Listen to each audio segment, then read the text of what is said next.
ఎందుకంటే కొంచెం అనుమానం, వెంకటరెడ్డి బహుమతి నిలబడ్డాడు, మరి ఎట్లా అని. వెంకటరెడ్డి ఆనాటి నుండి ఈనాటి వరకు ఒకే మాట ఒకే పాట, పొరపాటున కూడా తప్పలేదు. మీరు అనుమానము సంశయము పడొద్దు. అతని ఎవరిని ఎన్నుకోవాలనుకున్నాడంటే ఈ గ్రామానికి ఉపయోగపడేటటువంటి వ్యక్తిని మరి బత్తుల శ్రీనివాసరెడ్డిని ఎన్నుకున్నారు. నిన్న మొన్న ఒక మాట అంటున్నారు అందరు కూడా, ఏమనంటే ఆ పిల్లానికి ఏం అనుభవం ఉన్నది, ఏం చేస్తాడు అని. కరెక్టే, మీరు అన్నది 100% అనుభవం లేదు. అతనికి ఏం అనుభవం ఉన్నదంటే తన కష్టం చేసి తాను బతికి 10 మందిని బతికిచ్చే అనుభవం ఉండదు, 10 మందిని బతికిచ్చే అనుభవం ఉండదు. కానీ మంది కొంపలు ముంచే అనుభవం లేదు, అది పిల్లగానికి రాదు. మంది పొట్టలు కొట్టే అనుభవం లేదు, ఈ పిల్లగానికి రాదు. నా చదువులో నా శిష్యుడే, రాజకీయంలో నా శిష్యుడే. నిజంగా చెప్తున్నా, ఈ అనుభవం లేదు. నీకు భవిష్యత్తులో కూడా ఇట్లాంటి అనుభవం తెచ్చుకోకు. ఇదే మాట. ఏం అనుభవం ఉంది? మేము లేమా? వెంకటరెడ్డి లేడా, వెంకటరావు లేడా, నేను లేడా, చదువుకుని లేడా? ఉన్నది. తను బతికి మందిని బతికిచ్చే అనుభవం ఉన్నది, కానీ ఈ అనుభవం లేదు. ఈ అనుభవం మాకు వద్దు. భగవంతుడు ఇచ్చినట్ల కోట్ల ఆస్తి ఉంది, కోటీశ్వరుడు, ఎవరికి చేయాల్సిన అవసరం లేదు. తాతల నుండి పుల్లారెడ్డి వాళ్ళు అంటే ఎప్పుడు పేదోళ్ళో తెలియదు, లింగాయ కప్పించిండు. పెద్ద పెద్ద లింగాయనే ఇదంతా వచ్చి కాసేతులు కట్టుకొని తీసుకున్నాడు, కోటీశ్వరుడైన. ఇంకేం కావాలి? ఎవరే కానీ ఊరున్నదంటే ఊరు ఎట్లాంటి ఊళ్ళో ఎవరుండాలి, ఏముండాలని ఒక మాట చెప్తారు. ఊరు కన్నా తర్వాత ఒక చెరువు ఉండాలి. చెరువు ఉంటే పంటలు పండుతుంది, ప్రజలంతా వ్యవసాయం చేసుకొని బతుకుతారు. అదేవిధంగా ఒక వైద్యుడు ఉండాలి, ఏ రోగం వచ్చినా చూసేటందుకు ఒక డాక్టర్ ఉండాలి అంటారు. ఇంకొక మాట చెప్తారు, ఊర్లో డబ్బిచ్చే సౌకారు ఉండాలంటాడు. సౌకారు ఉంటే ఆపదని చెప్పి రావు, అవసరాలు చెప్పి రావు.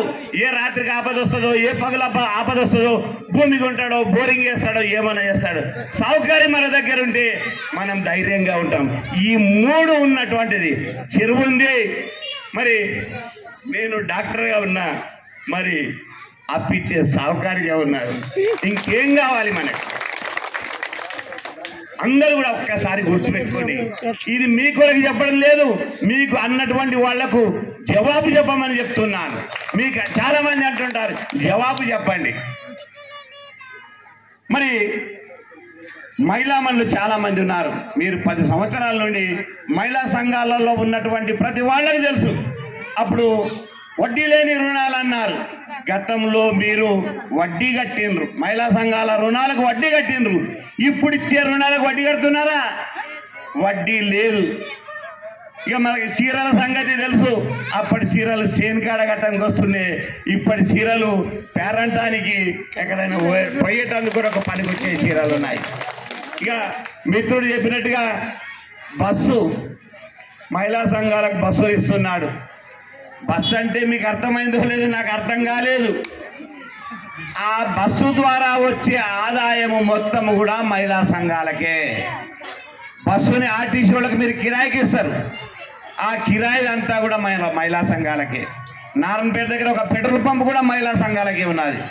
ఇది రేవంత్ రెడ్డి వచ్చిన తర్వాత మహిళలను దృష్టిలో పెట్టుకొని మహిళలు కోటీశ్వరులను చేస్తా అంటున్నాడు. నిజంగా, ఎందుకంటే ఆయన ఆలోచన.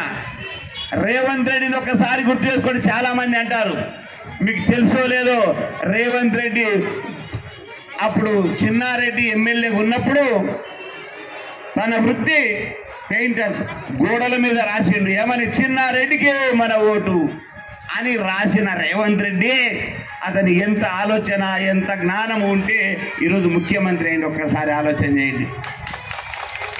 మరి మైనార్టీ సోదరులకు ఎప్పుడు కూడా ఎవరు కూడా కాంగ్రెస్ ప్రభుత్వం వచ్చిన తర్వాత మైనార్టీ ఆడపడుచులు ఇళ్లల్లో ఉంటారు అని అందరికీ కూడా కుట్టు మిషన్లు ఇవ్వడం జరిగింది. అందరికి కూడా కుట్టు మిషన్లు ఇవ్వడం జరిగింది. అదే రకంగా మరి లోన్లు ఇవ్వడం జరిగింది. ఇప్పుడు ఇంకొకటి 1.5 కోటి ఫంక్షన్ హాల్ కడుతున్నారు. 1.5 ఇది మన గ్రామానికి వస్తున్నది. మరి మిత్రులు చెప్పినట్టుగా ఇక కాలేజీ గురించి చెప్పాల్సిన అవసరం లేదు.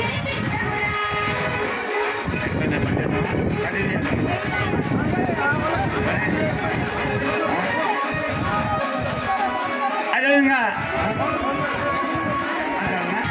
రైతులు బ్యాంకుల్లో ఇచ్చిన రుణాలు డబ్బులు లేక కుప్పలుగా పెరిగిపోయి ఎంతో అయిన తర్వాత రుణమాఫీ కూడా చేయడం జరిగింది 2 లక్షల వరకు. మరి గతంలో కూడా రుణమాఫీ చేసిండ్రు. ఏం చేసిండ్రు? 4 సంవత్సరాలు కడితే అది మిత్తి కిందికే వాయే. 4 సంవత్సరాలు కడితే ఎక్కడ పోయింది? మిత్తి కిందికే పోయింది. మరి మనమంతా కూడా 1కి 4 సార్లు ఆలోచన చేద్దాం. 1కి 4 సార్లు ఆలోచన చేద్దాం. ఎందుకంటే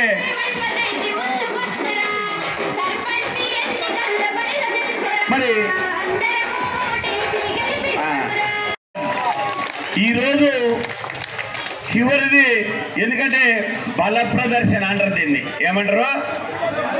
బల ప్రదర్శన అంటారు. మనకు బల ప్రదర్శన అవసరం లేదు. ఇక్కడ ఉన్న ఒక్కొక్క వ్యక్తి 50 ఓట్లు చేయగలిగిన శక్తి ఉన్నోళ్ళు మాత్రమే ఉన్నారు. అక్కడ ఎక్కడేసారో తెలియదు. ఫోన్ అయితే పోతున్నాడు, ఆడికి పోయిన తర్వాత ఏమవుతుందో తెలియదు. అందుట్లో వేరే ఊరు వాళ్ళు అన్ని మండలం మొత్తం వచ్చిండ్రు. దాని గురించి ఒక్కసారి మర్చిపోండి. ఎందుకంటే ఇంతకని మనం చూసినాం. మరి రేవంత్ రెడ్డి గారు ఇచ్చిన ప్రతి హామీ ఎట్లాంటి వాళ్ళంటే ఈ కార్లు ఉన్న ఎమ్మెల్యే నడుచుకుంటా పోయిండు. రేవంత్ రెడ్డి కాలేజీకి భూమి పూజ చేస్తే కాలేజీ వస్తే ఒక్క మాట చెప్తా, చాలా మంది చదువుకుంటారు. పిల్లలు ఆడపిల్లలు చదువుకుంటే ఏమవుతుంది? చదువుకున్నోడు ప్రశ్నిస్తాడు, చదువురానోడు మా అప్ప గాడికి పోతుండే, గా దొరత పోతుండే, గాడి పోతుండే, గా ఈత పోతుండే, మేము గట్లే అంటారు. చదువుకున్నోడు కొలు చేసి మంచి ఉద్యోగాలు చేస్తారు, మాకు బాగుండదు. ఈ ఊరు ఇట్లే ఉండాలి. చదువుకోకుండా ఉంటా అంటే కాలేజీని తీసి ఏం చేసిర్రా? చెట్లు పెట్టదు. మన ఊళ్ళో చెట్లు లేవా? పార్క్ అంట, పార్కు. ఆ పార్కులు ఏం చేసినా మీ అందరికీ ఏర్పడదు. మళ్ళీ రేవంత్ రెడ్డి వచ్చిన తర్వాత కాలేజీ కడుతున్నాడు పిల్లలందరికీ. మరి ఫ్రీ బస్ అయింది. ఇచ్చిన హామీలు అన్నీ కూడా నెరవేర్చినారు. మరి వాళ్ళు వస్తే ఏం చేస్తారు? మేము చెప్తున్నాం, మీరు గెలిపిస్తే రేవంత్ రెడ్డితో పోతాము. మరి ఇంకొకరిని గెలిపిస్తే ఎవరితో పోతారు? చెప్తాడు. ఏం చేద్దాం? మరి మన మీద గవర్నమెంట్ లేదు, మనది మీద గవర్నమెంట్ లేదు. మరి ఏం చేస్తామంటారు? మరి మన గ్రామం మనం అభివృద్ధి చెందుదామా? ఎందుకంటే వడ్డించేటోడు మనోడు ఉంటే 50 కూర్చున్నా మనకు కందురైతరు ఉన్నాడు. కాబట్టి అందరూ కూడా అత్యధికమైన మెజార్టీతో మన శ్రీనివాసు బ్యాగు గుర్తు, తర్వాత మీ వార్డుల్లో వేరు గుర్తులు ఉన్నాయి. ఆ వార్డులను గుర్తించుకొని మరి రేపు శ్రీనివాసరెడ్డి గెలిచిండు. మీకు తెలుసో లేదు, రాత్రి సర్వే వచ్చింది. సర్వే రాగానే గుండెలు వలిగినాయి. ఏం చేయాలి? మేము బల ప్రదర్శన చేయాలి. సర్వే తర్వాత ఈ ర్యాలీ సర్వే ప్రకారంగా ఎప్పుడే గెలిచిండు. బ్రహ్మాండమైన మెజార్టీ. కాకపోతే మనం ఒకటి మెజార్టీ కావాలి, గెలుపు కాదు. ఇప్పుడు ఏంటి? మెజార్టీ కావాలి. ఎంత మెజార్టీ ఉంటే అంత ఉన్న ప్రతి ఒక్కరు. మన నిన్న రాత్రి ఒక్కడికే తెలిసిపోయింది, శ్రీనివాస్ రెడ్డి గెలిచిందని. అందుకే ఈరోజు నరేందర్ రెడ్డి వచ్చిండు. నరేందర్ రెడ్డి వచ్చి ఏం చేస్తావు నరేందర్ రెడ్డి? రేపు నువ్వు మాజీవి, నీకేం అధికారం ఉండదు, నీ చేతులు ఏం అధికారం ఉండదు. మందిని నివసిస్తే గిట్ల ఎంత పోతావు చెప్పు? నాలాగా చెప్పు. నీకు బస్సు వస్తాంటే చెప్తా, కాలేజ్ అని చెప్తా, హాస్టల్ అని చెప్తా. నీవేం చెప్తావు? మేము రోడ్లు అని చెప్తాం. నువ్వు ఆడికెళ్ళి తెస్తావు. ఏమున్నావు నువ్వు? ఏం చేస్తావు? అందుకే మనము 1కి 4 సార్లు మనం కాదు 10 మందికి ఆలోచన చేద్దాం.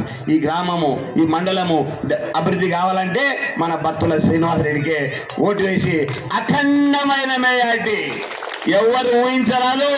11 నాడు దండలు తయారు పెట్టుకోండి, టబాకులు తయారు పెట్టుకోండి. రాత్రి 1కే గెలిచినాము. ఈ ర్యాలీ మనం ఏం చేయదు. సెలవు తీసుకుంటున్నాను.